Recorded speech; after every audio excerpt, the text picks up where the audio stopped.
White Mamba, Nyoka Pembe. He's the commander of the kids based out of Wala Yamasa. As you know, contract forces of Africa were stationed at that village. Anti-government forces hired CRS to bring kids there from around Africa for training. But at some point, the adults with the PF started dropping like flies. This was right after we arrived in Africa. We don't know the cause. The kids ended up on their own.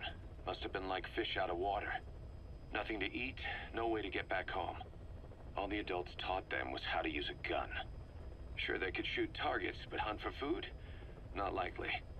They wouldn't have lasted long. Then the White Mamba showed up.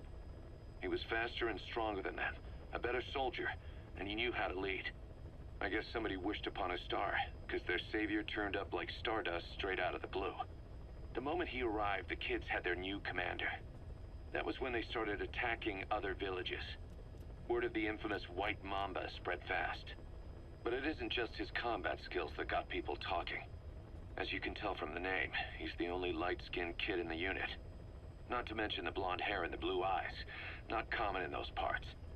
We have no idea where he came from or what he's experienced. The kid's a huge blank. But I'm sure you'll know him when you see him. One other thing. He's still a kid, so don't kill him. Be careful not to hit him with anything lethal. Not even a flesh wound. Our mission objective isn't just suppressing a bunch of militants. This is a DDR operation of the kids in that unit. DDR stands for disarmament, demobilization, and reintegration. Disarmament is obvious. We take their weapons off their hands. The demobilization part means dismantling their military organization to ensure they can't arm themselves again. To do that, you need to capture the unit's commander and have him order his men to disband. In this case, the commander is the White Mamba. There's nobody above him, so he's all we need to grab.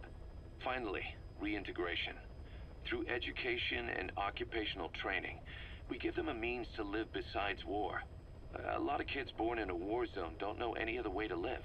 So before they find themselves back there, we teach them another skill. I'd like to establish this rehabilitation process at Mother Base. That's why we're bringing those kids back here. It's not so much for their sake. It's for the world that we're trying to create. No other way about it. Those kids are amateurs.